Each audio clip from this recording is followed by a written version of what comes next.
Happy Thursday, it's Leanne here from Cartridges Law. Just wanting to give you a bit of an update. This one is on data protection. Now, as lockdown eases, many people are going to make their way back into the workplace. Employers are, as a result, are likely to adopt new measures in order to keep people safe, such as, for example, symptom tracking or temperature monitoring, even testing. Earlier today, I attended my regular meetup of data protection professionals in the Southwest, and it was a hot topic of discussion. Now, I wanted to just share with you a couple of points for you to be aware of when you are kind of implementing these new initiatives, and the things that you need to do in advance of putting those processes in place. Now, when you process information that relates to an individual that's identifiable, you need to comply with the GDPR and also Data Protection Act of 2018. That means that you need to handle data obviously lawfully, transparently, and fairly. But personal data that relates to health specifically is more sensitive. It's classed as a special category of data, so you need to look after it even more carefully than you would look after your standard data. So what does this mean in practice? Well, you may want to record your employee's temperature upon arrival to the office, for example. Simple enough in practice, I imagine, but in doing so, you're actually processing the employee's health data in relation to their health. So there are some considerations that you need to be aware of. Now, data protection doesn't actually stop you from processing this data. You already likely store health data of your employees anyway, for example, in your sickness absence forms.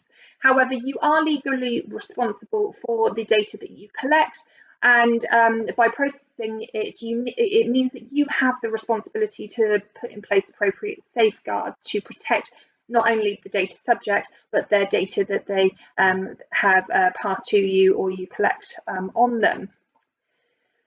So more than likely, a lot of businesses are going to say, oh, it's in our legitimate interest to process this. And the big question is this enough? Well, the short answer is no, it's not.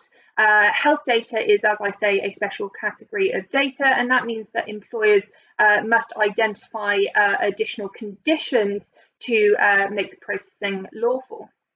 Now, one such condition relates to an employer's health and safety obligations, and so it is likely that this can be used. However, it's not a get out of jail free card. If you're collecting this data and it is unnecessary or disproportionate to the risk, it may not be lawful.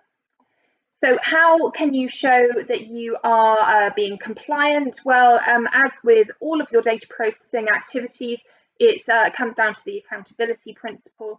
It means that you have to make sure that you can demonstrate your compliance, and also additional record keeping requirements that are placed on sensitive personal data as well. So you should consider, for example, when you're thinking about these activities, ask yourself, what's the activity that's being proposed?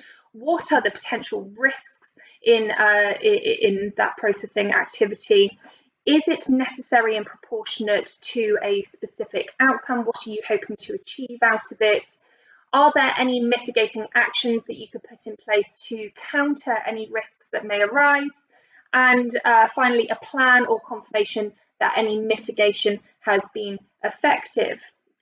Now, this is not just a tick box process. Impact assessments should be working documents, meaning that they're never actually finished. You're regularly reviewing them, you're regularly updating them in accordance with your new processes and learnings. As they say, every day is a school day, and data protection is no different. We learn from our experiences all the time, and we have to maintain a record of this development of knowledge and understanding of risk. So what data can be collected? Well, we're kind of looking for the Goldilocks data activity kind of structure, not too little, not too much. Remember, health data is a special category of data, so this should be limited to achieving a certain outcome, a certain purpose. So, for example, you may want to conduct a well-being survey for your staff to check for certain risk factors such as underlying health conditions or people within their household that may be vulnerable. But ask yourself what is reasonable in identifying risk. Okay, France's position is actually quite strict on this. They don't think that such surveys could be carried out. So ask yourself about the data that you're asking for, what you're going to do with it, and what risk within your organisation do you need this data for. If you go to your employees asking for their entire health history over the past 10 years, likelihood is that you're overstepping the mark. Also ask yourself about your method of collection. So are you proposing to use intrusive technologies such as high-tech video surveillance tools and thermal imaging as people are walking into the office? Do you need to use that method, this intrusive, potentially privacy conflicting method? If the answer is no, then you should consider using the less intrusive option if it can reach the desired outcome. In fact, the Surveillance Camera Commissioner and also the ICO have worked together on producing a data protection impact assessment template for specific surveillance systems, so go and check that out. And it's also important, just on a final note, that you use the data for the purpose for which it was intended. If you use it and the employee suffers harm or is treated unfairly, or if, for instance, you're simply collecting this data and you're never updating it, you are potentially breaching their data protection rights. So it's important that you use the data appropriately. And finally, what do you need to tell your staff in relation to these processes? So it's really important that you're transparent.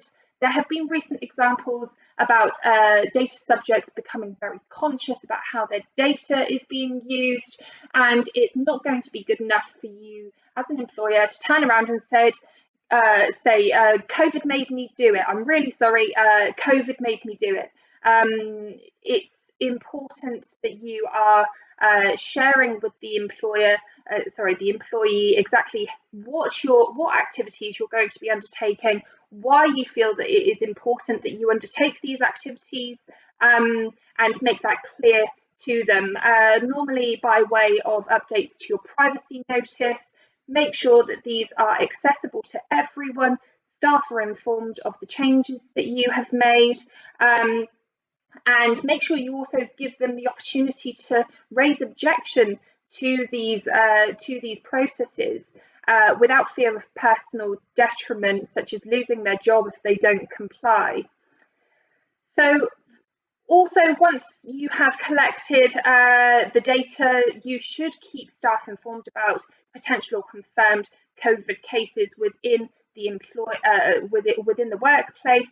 However, it is your duty also to make sure that the individual who has been diagnosed or potentially has this virus, their personal data is also protected.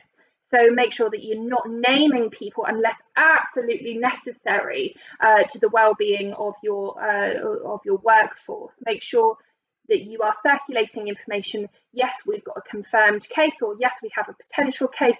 A member of staff who you have been in close contact with has demonstrated this, but you don't need to name them. You don't need to kind of make it clear that it was Bob in accounting, you know. So be cautious, be safe, and use data well, be transparent, and hopefully that has been of use. Take care.